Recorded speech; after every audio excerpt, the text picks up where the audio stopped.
Oi, oi para todo mundo aí do sexto ano, tudo bem com vocês, pessoal? Ótimo! Bom, hoje a gente começa com o nosso módulo 13, vamos conversar sobre o módulo 13, que é o módulo que começa lá na página 314. Esse módulo, a gente vai conversar sobre a poluição e também o desperdício de água, tá? Então, para a gente começar a conversar sobre isso, o que a gente tem que pensar? Que a água ela é um recurso natural. Então, naturalmente, nós encontramos a água da mesma forma que o ar é um recurso natural, o solo também é, ou seja, são recursos que a gente já encontra na natureza, tá? E aí a gente tem um questionamento muito interessante a respeito da água, que é o quê? O que vocês acham? A água, ela é um recurso abundante, então que a gente encontra em grande quantidade e é inesgotável, ou seja, ela não vai acabar, ou ao contrário, vocês acham que a água é um recurso escasso, que tem pouco e que ela é finita, ela vai acabar, uma hora ou outra ela vai acabar. O que vocês acham sobre isso? O que vocês me responderiam se eu perguntasse para vocês, pessoal, a água ela é um recurso abundante, inesgotável, ou ao contrário, ela é um recurso finito e escasso? O que vocês poderiam me responder? Já pensaram nesse assunto? Bom, tem resposta certa para isso? Na verdade, a resposta é depende. Bom, professora, depende. Por que depende, gente? Que água que você está falando, né? Então, vamos colocar um cenário como que essa água está presente no nosso planeta. Bom, vamos entender se depende, essa resposta depende, né? Então, o que a gente vê? Se nós observarmos como a água está presente no nosso planeta, o que nós vamos ver? Que o nosso planeta, 75% do planeta é composto por água. O resto são os continentes, né? Os diversos continentes que a gente já conhece. E todos esses continentes, eles são banhados por quê? Por o quê? Por água, né? Pelos oceanos, rios, córregos, enfim. Todos os corpos hídricos que rodeiam esses continentes. Muito bem. Então, se a gente for ver nesse ponto de vista, que o nosso planeta é formado por 75%, ou seja, 3 quartos do planeta é formado por água, a gente vai falar que sim, que a água é um recurso abundante, inesgotável, que a gente tem muita água no nosso planeta Terra. A questão, pessoal, é que de toda essa água que a gente tem, toda essa água, ela está disponível para a gente, ela está disponível para o nosso consumo, para o consumo humano. Aí é que entra a questão que a água, ela não é um recurso abundante e inesgotável. Ela é, sim, considerada um recurso finito e escasso, ou seja, a gente tem pouca quantidade e tudo indica que ela vai acabar, tá? Isso porque vocês veem aí na página 315 de vocês um gráfico onde mostra exatamente isso que eu falo para vocês, tá? Então a gente tem uma grande quantidade de água, só que dessa grande quantidade de água, a maior parte dessa água, ela é água salgada, ela é água presente nos oceanos, nos mares, que é uma água que é imprópria para o nosso consumo. A gente não pode tomar uma água com uma quantidade de sais muito grande, tá? Não é possível, não vai funcionar, não tem jeito. Então, essa é a questão. Apesar de nós termos a quantidade total de água muito ampla, muito abundante, de toda essa água que existe, a gente não consegue consumir essa grande quantidade de água. Por quê? Porque a maior parte, mais de 95%, são as águas dos oceanos, as águas dos mares. Que essa água que a gente encontra é uma alta taxa de salinidade. E menos de 4%, 3,5% é a água doce, que é aquela água que a gente pode lá tratar e consumir, e para ingestão, para o consumo do ser humano. Muito bem, aí se a gente fosse ver por esse cenário, bom, 3,5% é uma quantidade boa. Só que a questão é que essa é água doce, não significa que essa água doce está toda disponível para a gente. Por quê? Porque desses 3,5% que eu estou falando para vocês, essa água doce, ela não está todas aí disponíveis nos rios e represas, açudes. Como que essa água se encontra, esses 3,5% de água doce? A maior parte, elas estão presas nas calotas polares, tá? Então, elas estão presas na forma de gelo. Pode ser no pico de uma montanha, podem ser formando as calotas polares, seja da Antártica, seja do Polo Norte, então no Alasca. Ou seja, é uma água doce, porém que é uma água doce que está presa no gelo, tá? É uma água doce que está em forma da calota polar e que a gente não consegue ter acesso, né? A gente não consegue usar, consumir essa água. A outra parte, então, a maior parte está lá presa nas calotas polares. A outra parte dessa água doce estão no nosso subterrâneo, tá no subsolo, tá?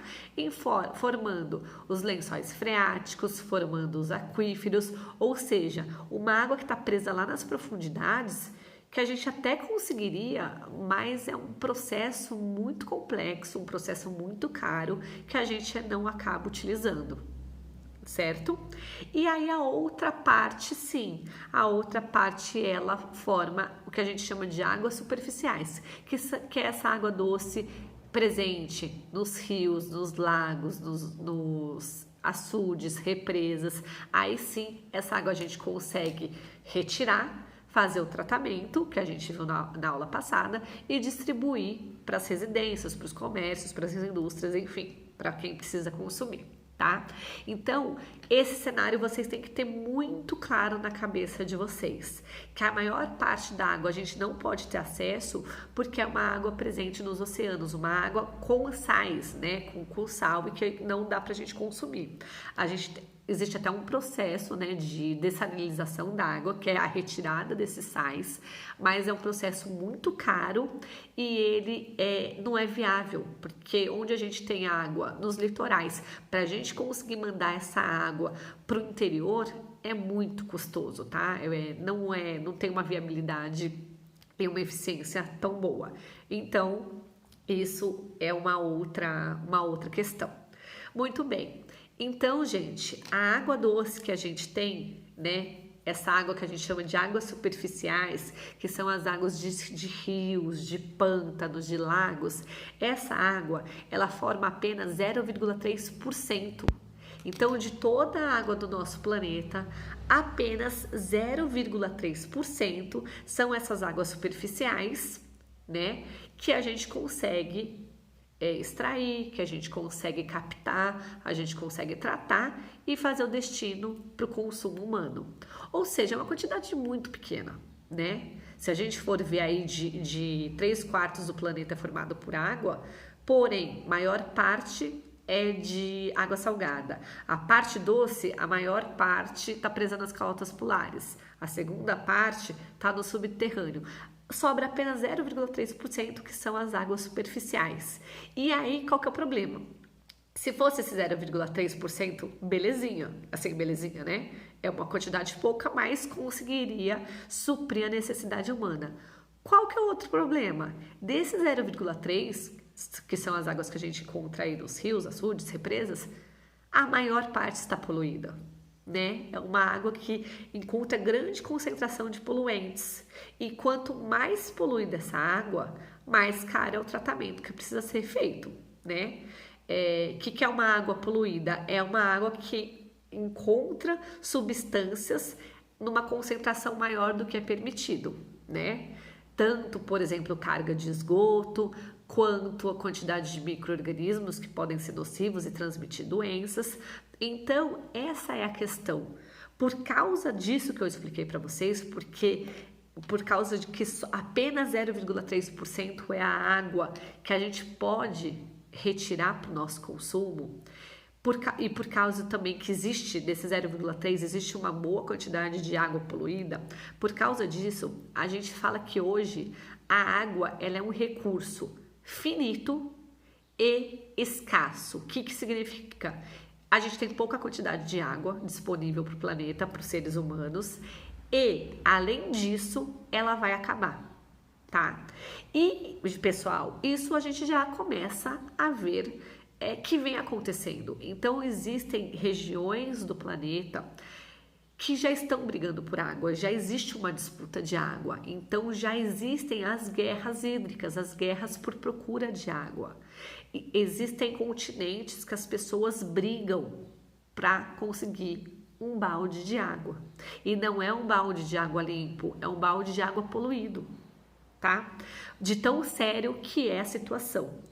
Aqui no Brasil, a gente vê a situação do Nordeste, né? Principalmente não no Nordeste da parte, porque o Nordeste ele é muito distinto. A parte do litoral é uma parte que não sofre com água, mas a parte do interior, o sertão nordestino, é um local onde as pessoas não têm água. Você abre lá as torneiras, elas não têm água. Elas precisam andar quilômetros para ir em busca e encher lá um galão de água. Então é uma questão, a gente sabe que sem água a gente não vive. Então é uma questão que a gente vê que infelizmente vai se agravar no futuro. Por quê? Porque a tendência da população em 2030 é chegar a 8 bilhões de pessoas, tá? Mais de 8 bilhões, na verdade. Hoje a gente tem 7. E aí o que vai acontecer? Esses recursos eles vão ficar ainda mais, né? A água ela vai ficar ainda mais escassa e vai ter um problema ainda maior. E por quê? A gente vê que essa poluição ela está crescente, né? Não só a questão da poluição de água, mas além de nós estarmos poluindo nossas águas, a gente também está desperdiçando. Então, essa crise da água junta essas duas questões: a poluição, né, constante e medidas não são feitas.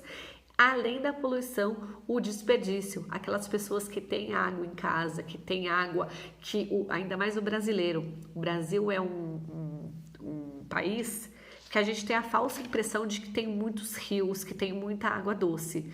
Só que, se a gente for olhar, por exemplo, o norte, lá onde tem, né, Amazonas, a gente vai ver que lá realmente tem muito rio, muitos rios e rios, aqueles rios volumosos, rios largos, como por exemplo São Francisco. Só que essa é a região do país onde tem menor quantidade de habitantes.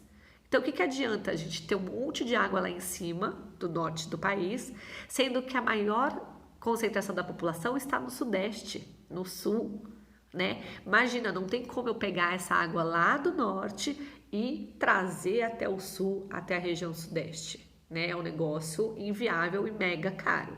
Então, o brasileiro ela tem essa cultura de desperdício, de eu posso usar água porque no Brasil não acaba, nós somos uma região tropical onde tem vários rios, várias florestas e nós estamos completamente equivocados, tá? Se nós não tivermos a consciência de economia, de cuidado com a água, que é o que a gente não está fazendo, nós vamos enfrentar sim crises de água e a gente já vem enfrentando, né? Quando chega a época, agora nós estamos nessa época que é a estação do ano onde não chove muito, né? Inverno é uma estação que não chove. O que acontece? Várias regiões já começam um racionamento. Então, nós tivemos anos onde São Paulo teve que enfrentar racionamento de água. O que significa isso? Em determinados horários fecha, ninguém tem água e chega aí os horários, outros horários que eles liberam a água. Muito também se faz, eles não acabam com a água de vez da torneira, mas eles diminuem muito o volume. Então, você abre a torneira, ela fica bem fraquinha. Tudo isso é visando a economia de água, por ser uma estação onde não chove muito e as nossas represas não dão conta do consumo das pessoas. Então, essa é a questão que a gente tem que ter muito clara, tá? Em relação à água, sabemos que todos nós necessitamos de água, não só dentro do nosso corpo, mas para a gente sobreviver, para nossa higiene. Hoje, por causa do coronavírus, a gente fala tanto, né? Lavar as mãos, e a gente sabe que muitas regiões, nós falamos aí da falta de saneamento básico. Muitos locais, muitos bairros, muitas comunidades não têm água dentro de casa. E aí, dessa água que a gente usa, como que é a distribuição? Então, vamos lá.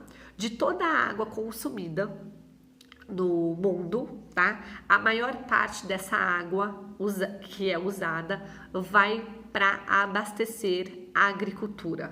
Na verdade, a agropecuária, né? Que é a irrigação de plantas e cuidar dos animais. Então, a pecuária são os animais, você cuidar desses animais. Então, a maior parte da água usada no mundo vai para a agricultura. 70% de toda a água usada, 70% é destinada para a agricultura.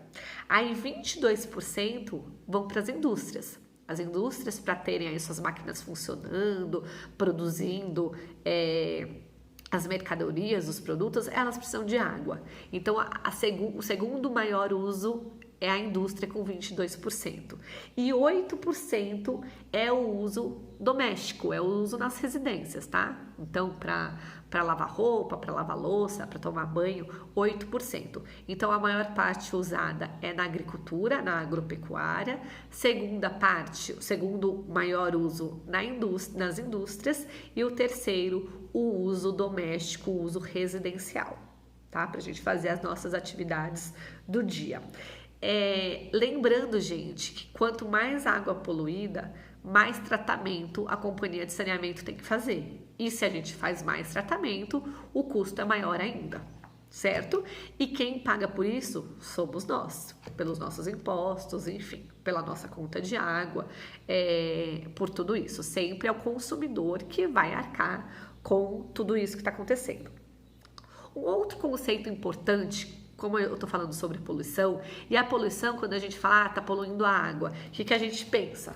Liberar o esgoto direto aí, né? Num córrego, num rio, num lago. Só que a gente não tem só esse tipo de poluição. Esse tipo de poluição é muito constante, infelizmente. Ao invés de estar indo aí, sendo recolhido para tratar antes de jogar o esgoto direto, não está acontecendo isso, né? Então, essa é uma forma muito comum. Mas o outro tipo de poluição que a gente também tem é uma poluição chamada de poluição térmica. O que é a poluição térmica? Muitas indústrias, elas liberam, ao invés de liberar o esgoto, o que elas liberam diretamente nos corpos hídricos? Elas liberam água quente, água aquecida. Por que água aquecida? Porque para as fábricas funcionarem, para as fábricas fazerem um processo de refrigeração, e muitas vezes elas têm que fazer refrigeração para a máquina a gente sabe que quando a máquina funciona, ela geralmente tem motor. Para esse motor ele não pifar, porque ele aquece muito, as indústrias vão refrigerando, né? Esses equipamentos eles vão fazendo um processo de refrigeração. Com isso, vai deixando a água mais fria para a máquina não pifar, e aí essa água vai sendo aquecida. E eles liberam diretamente aí nos corpos hídricos água aquecida, ou seja, água quente. Isso que é poluição térmica, liberar nos corpos hídricos diretamente uma água aquecida, uma água quente. Quando eu libero água quente aqui, pensem só, diretamente os animais que vivem aqui, eles vão ser prejudicados, porque eles estão acostumados, estão adaptados com a água numa determinada temperatura. Se eu aumento a temperatura, esses animais já começam a enfrentar dificuldades, tá? Lembrar que o homem é altamente adaptável, mas nós temos outros seres vivos que eles não são tão adaptados. Se eu mudo questão de 1 grau, para eles já é muita coisa. E aí muitos animais sofrem com isso e chegam, né, até a morrer por causa disso.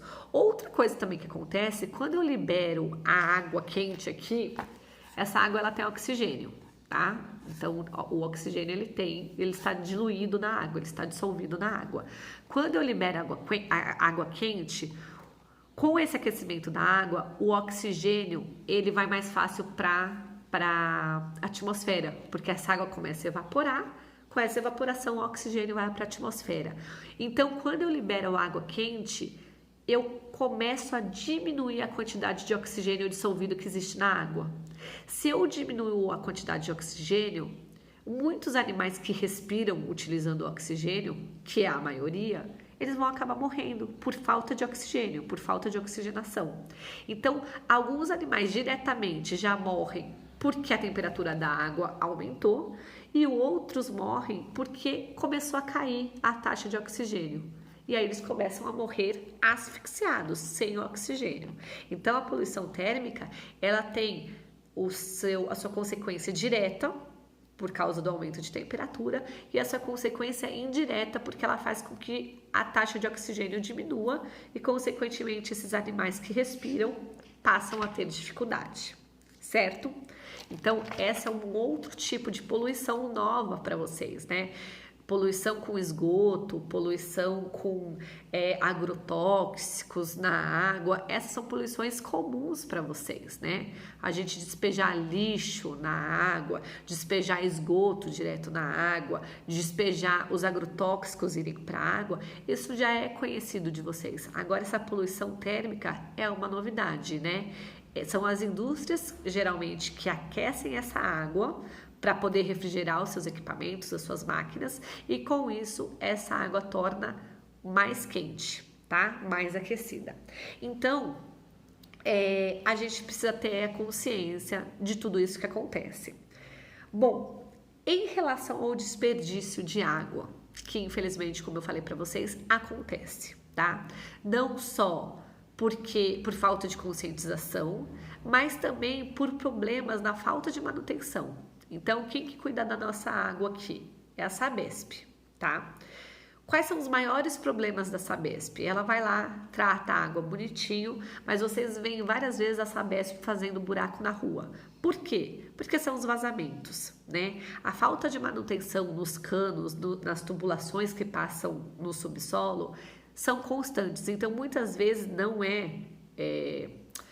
é pouco frequente a gente passar na rua e ver a água jorrando do nada, um monte de água limpa saindo. Isso aconteceu por quê? Porque houve aí uma ruptura no cano, né? Um rompimento no cano e começou a vazar.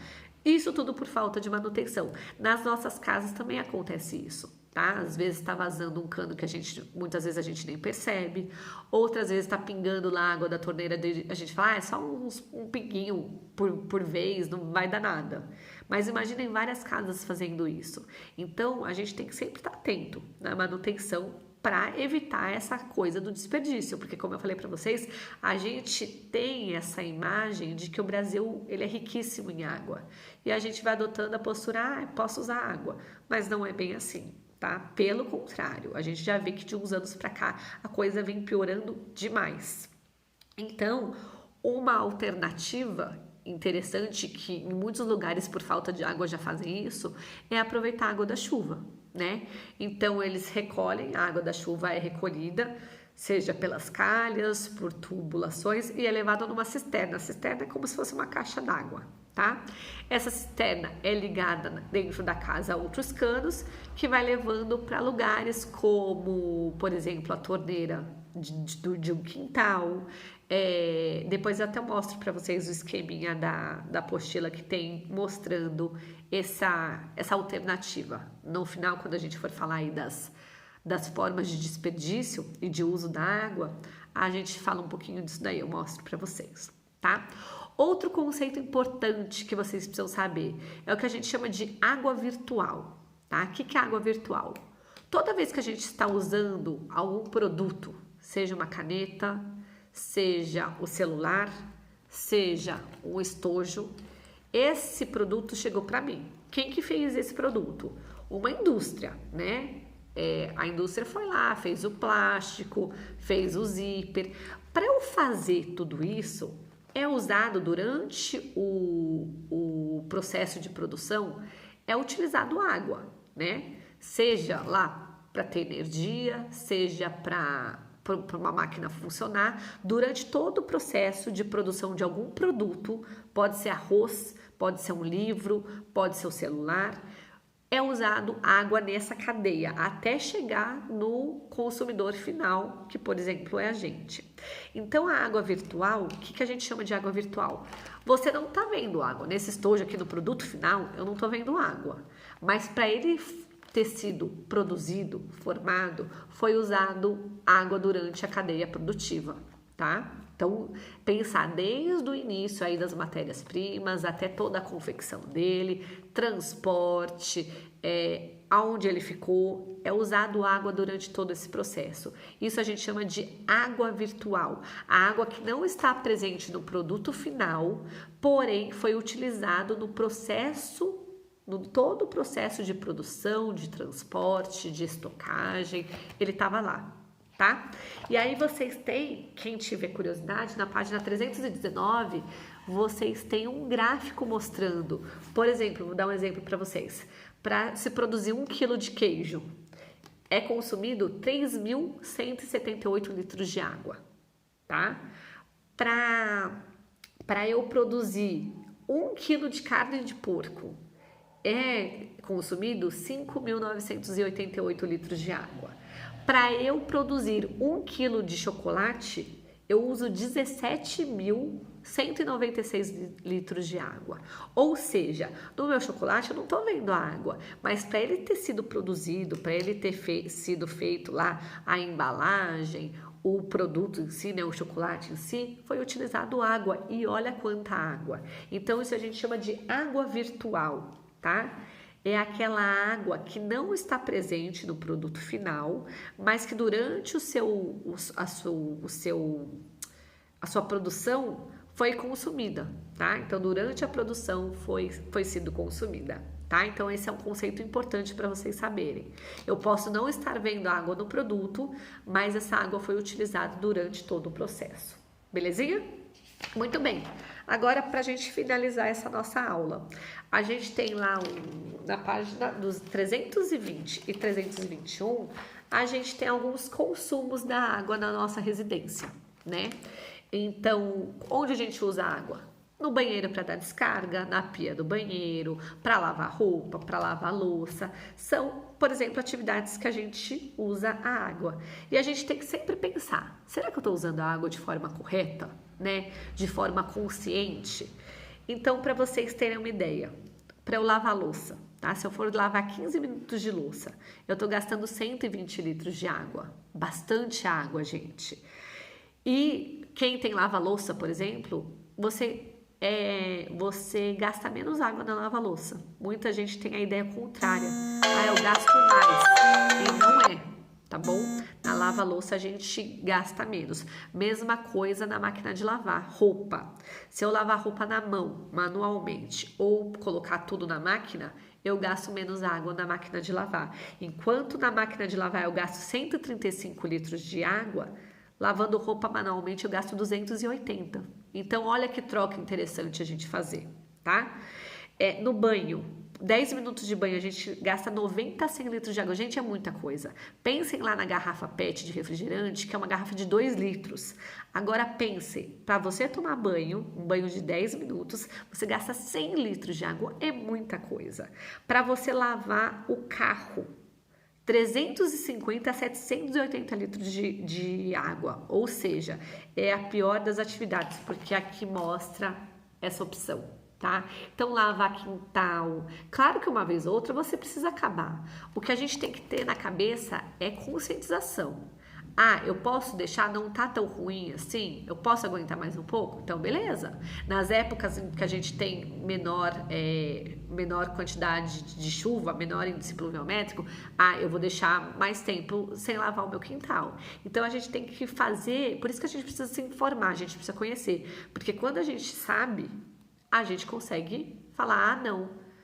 Meu quintal pode esperar mais um pouco, eu não preciso lavar agora, né? Até porque é uma fase, uma época do ano que eu não posso desperdiçar tanta água, né? Na verdade, a gente nunca pode desperdiçar, mas tem épocas que são piores ainda. Aí, olha o esqueminho de o uso da água da chuva. Então, muitas residências já fazem isso, principalmente onde as regiões que faltam água. Então, começou a chover, essa água, ela é recolhida aqui ou pelas calhas, ou pelos que a gente chama de ladrão, ou pelas tubulações, é levada por uma cisterna, que é tipo uma caixa d'água, e essa cisterna é ligada a ambientes onde a água que você está usando não precisa ser uma água super tratada, a água da chuva funciona. Por exemplo, para as descargas, para a torneira lá de fora, que você vai lavar o quintal, então você vai colocar a mangueira e vai lavar o quintal, vai lavar o carro, você não está gastando água, é uma água natural da chuva. E aí você tem outra caixa d'água, que essa sim vai ser para quê? Para você cozinhar, para pia, para você tomar banho, porque são águas que elas precisam estar numa qualidade melhor, tá? Então, essa é uma alternativa muito inteligente, porque você está usando a água da chuva, você não está gastando água e muito mais econômica também, porque pensa quanto mais água eu gasto, maior é a conta de água que vai chegar. Outra coisa que eu queria falar aqui, uso de vaso sanitário, tá? A descarga, geralmente, ela consome muita água. Aí, uns anos atrás, eles fizeram aquele vaso sanitário que tem a caixa acoplada. O vaso sanitário, hoje, nas casas mais recentes, a maioria faz assim, tem essa caixa.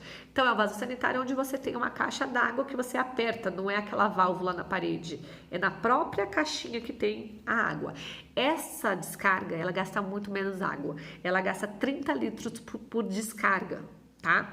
Agora, aquela com válvula gasta muito mais. Então, talvez quem um dia for lá fazer uma reforma, seja muito mais interessante você trocar por essa caixa acoplada do que por essas de válvula, tá? Porque para ela conseguir descer, ela precisa ter a pressão, ela precisa gastar mais água. Então, essas informações são importantes para a gente adotar comportamentos mais conscientes. Então, eu vou comprar no supermercado um produto que usa menos água, né? E eu acho até que futuramente virar no rótulo quanto de água usa, porque essa questão de que a água vai ser um recurso cada vez mais escasso, ela é um fato, tá? Para quem vai para a Europa e, por exemplo, vai tomar uma garrafinha de água, a garrafinha de água mineral é caríssimo na Europa, tá? Enquanto aqui a gente paga R$2, R$1,50, lá você paga R$10 uma garrafa de água, tá? Uma garrafa de água de 500 ml, uma garrafinha pequena, nada demais, para você tomar lá, pegou na lanchonete, tá? Então, tudo isso mostra o quê? Você não vai sair gastando água, consumindo água de forma para fazer um desperdício. A gente tem que fazer de forma consciente, tá bom? Então, gente, essa era a aula que a gente tinha hoje, uma aula bem tranquila, bem gostosa, sobre desperdício, sobre como que tá a água, a situação da água e a poluição dela, né? O que eu queria que vocês fizessem? Página 318 de tarefa, página 322, a 23 não precisa, tá? 322 e a 324, tá? Essas 3 páginas. A 323 não precisa. Então, repetindo, vamos lá. Páginas 318, 322 e 324. Beleza? Tudo isso sobre a situação da água, como que tá. Então, a gente termina por aqui o nosso módulo 13 e na próxima aula a gente vai para o módulo 14, onde a gente vai falar da água, da importância da água para o nosso corpo, para o nosso organismo. A gente falou um pouco aí da água, da situação, como ela está no ambiente, como que é o nosso uso no dia a dia. Na próxima aula a gente fala da água para o nosso corpo. Quais são as inúmeras funções da água pra gente, tá bom? Beijo grande e espero vocês na nossa próxima aula. Tchau, tchau!